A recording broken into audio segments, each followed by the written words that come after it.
Aurora and Arthur Petrova, the Horvats' final day with the Petrovas. The clouds o'er Great Baddow are heavy and leaden, with shadows that stretch and with spirits that deaden. At 18 Harrowway, where the garden is overgrown, the Petrovas live on a time that is borrowed and loan. The landlord is selling, the contract is ending, a precarious future that needs some defending. Aurora stands tall in her school uniform neatness, though her face shows a frown that lacks any sweetness. Her blue cardigan's buttoned, her striped tie is straight, as she ponders the move and her Romford-bound fate. Maria is absent, no burgers for her, as the Greater Anglia train makes a rhythmic loud purr. From Romford she travels, exhausted and drained, while the Essex sky weeps and the window is stained. Her orange attire is a flame in the gloom. She'll hide her old scars in the quiet of her room. The French plate is tidy, her glasses are bright, but she's proper knackered and out of the light. She longs for her sofa, a cup of hot tea, away from the bustle and the family spree. Aunt Sasha and Billy are packing their gear, with spectacles perched and the parting quite near. Their cases are yawning like mouths in the hall, as they check for their passports and answer the call. Sasha's silver-rimmed glasses catch light from the door as she folds up a jumper and drops it to floor. Billy wears frames that are sturdy and black, preparing for Sophia and never looking back. They've stayed for a month in this Chelmsford retreat, but the clock is a monster that they cannot defeat. I find this humidity quite akin to a swamp, Harlow the Dalmatian remarks with a stomp. She speaks with a polish, a tongue very grand, the most formal dog in the Essex heartland. Her pink collar sparkles, a rosy-hued ring, as she waits for the family to do the dog thing. Keeve the ginger tabby, loquacious and wise, narrows his emerald flickering eyes. Indeed, my dear fellow, the moisture is crude, though I'm more concerned with the lack of canned food. The black BMW, a 3 Series dream, sits under the clouds in a charcoal gray gleam. Petar unlocks it, the lights give a blink. Into the carriage, we're gone in a wink. It's a 2013 estate, proper mint and so sleek, a successor to the Vauxhall that started to creak. Billy climbs in with a practiced, slow grace, a look of excitement all over his face. The engine starts up with a guttural roar as the luggage is shoved through the heavy car door. Through the sibilance of rain on the Essex-bound roads, the family carries their emotional loads. They reach Pets at Home with a splash and a dash, where Sasha is ready to spend all her cash. We are ecstatic, she cries with a grin, as the sliding glass doors let the travelers in. Aurora follows, her pink clips a shimmer, though the hope of a peaceful day starts to grow slimmer. The store is a kingdom of feathers and fur, making the children's excitement a blur. The aisles are a labyrinth, a maze for the feet, smelling of cedar and processed dried meat. Arthur is searching for kibble and tins, while Sasha is laughing at the hamsters in bins. They find the dog food that Harlow demands, and cat treats for Kiev, held in Arthur's small hands. It's a cacophony of barking and chirping and noise, enough to distract even Essex's boys. They load up the trolley with snacks by the score, then head for the exit and the McDonald's door. The trip to Springfield is next on the list. Through a landscape of gray and of low-hanging mist, the BMW handles the puddles with pride as Petar and Arthur sit deep in the ride.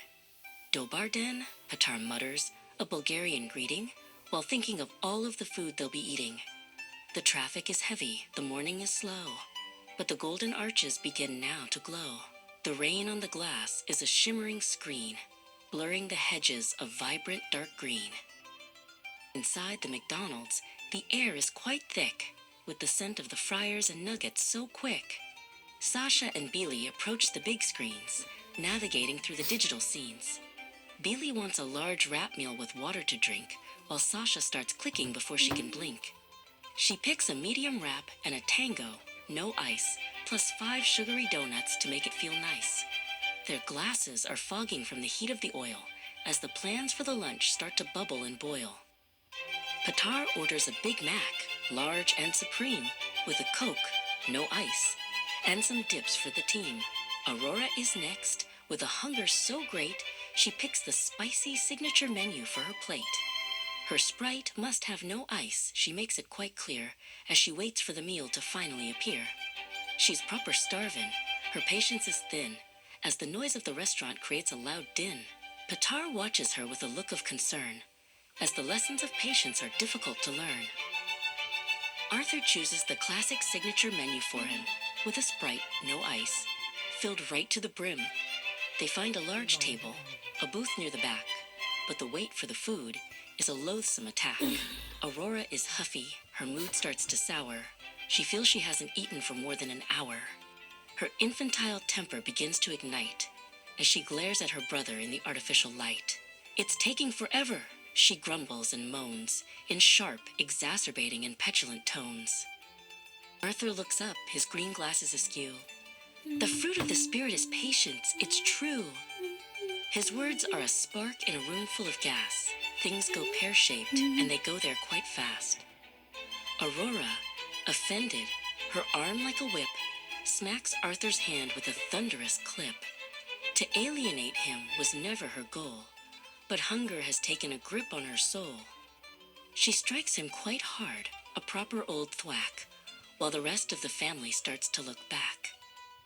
Aunt Sasha leans in with a mischievous glint. Her advice is a dark and a dangerous hint. In Bulgarian whispers, she speaks to the lad. "Hit her back. Show her hitting is bad." She's only joking, a Bulgarian lark, but Arthur's frustration has found a new spark. He listens to Sasha, his eyes wide and bright, ready to escalate the tension of the night. He clenches his fist on the plastic-top table, feeling less like a brother and more like a rebel. Arthur is livid. His face turning red, he remembers what his Bulgarian aunt said. He reaches out quickly, a retaliatory strike, a sibling explosion that no parent would like. He smacks Aurora's arm with a thud and a smack. "That's for the hitting," he shouts right back. Petar looks on, but he doesn't feel mad. "Bravo, Arthur. Stand your ground, my lad." He congratulates Arthur for acting so bold, a lesson in strength that is rarely told.